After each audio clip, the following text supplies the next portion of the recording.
ओ देख ओए, बंदर तो रेड बुल पी रहे हैं।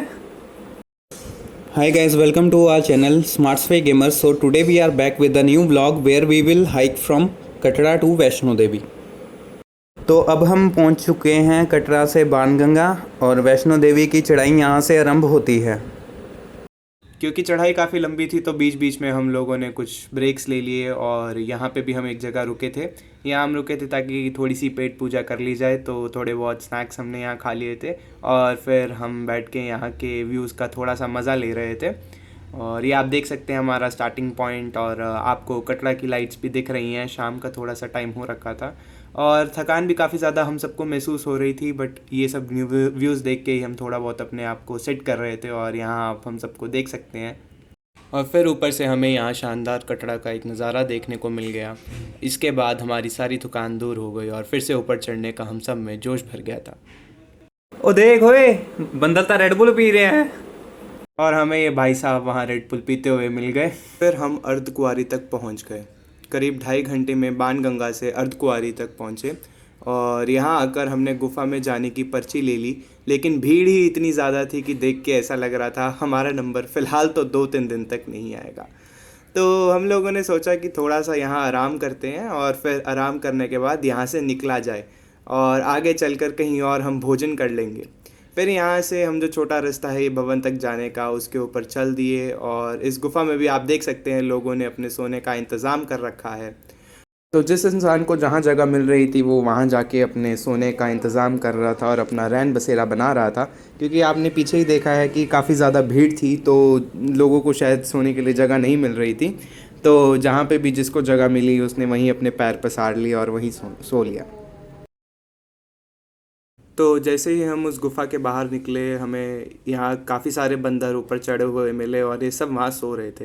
रात के तकरीबन 9 बजे थे और सबके सब बंदर कितने डिसिप्लिन्ड हैं, सब ऊपर चढ़ गए और एक दूसरे के साथ चिपक कर सो गए। काफ़ी ठंड भी हो रही थी उस टाइम पे। तो काफ़ी सारी मस्त चीज़ें देखते हुए हम लोग वहाँ से निकल लिए और हम चले गए अपने भवन की तरफ। और ऐसे ही आपस में हम लोग गप्पे मारते हुए सारे के सारे चलते गए और बीच में हमने कहीं गाने गाने भी लगा दिए और गाने सुनते सुनते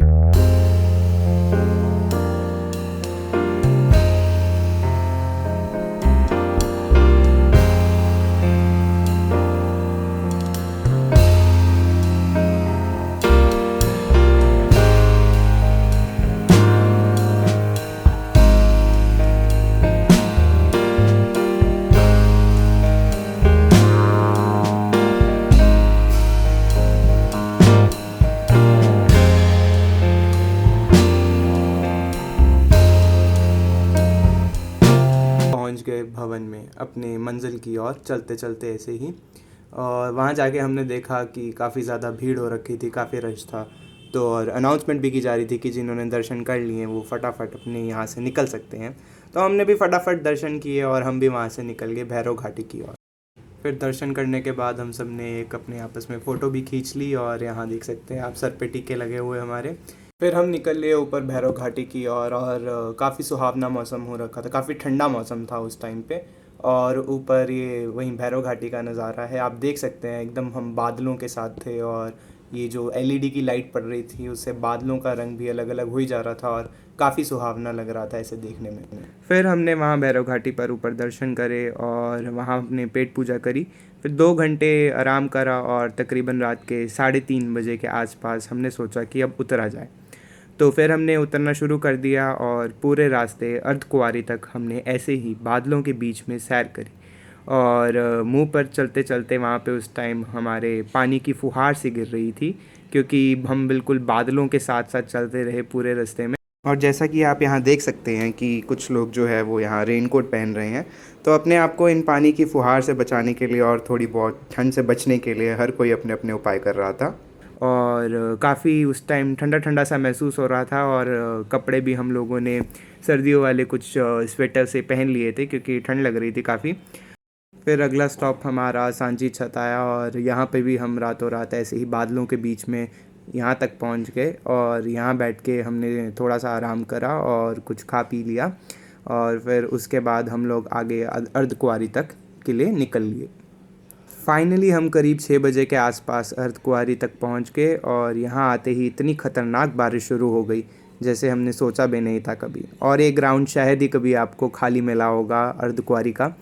तो सब लोग अंदर आके अपने आप को भीगने से बचाने लगे और 1-2 दिन पहले ही अमरनाथ में भी बादल फटा था तो सबके मन में काफ़ी डर सा बैठ गया था।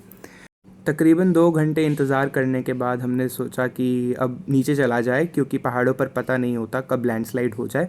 और हमारा गुफ़ा में अंदर जाने का नंबर तो फ़िलहाल काफ़ी दूर था और हमें इसी बात में समझदारी लगी कि हम लोग चले जाते हैं। और फिर कटरा पहुंच के हमने ट्रेन स्टेशन पर आराम करा और फिर पठानकोट की तरफ जाने वाली ट्रेन से निकल लिए और इस तरह हमारा ये सफ़र ख़त्म हो गया।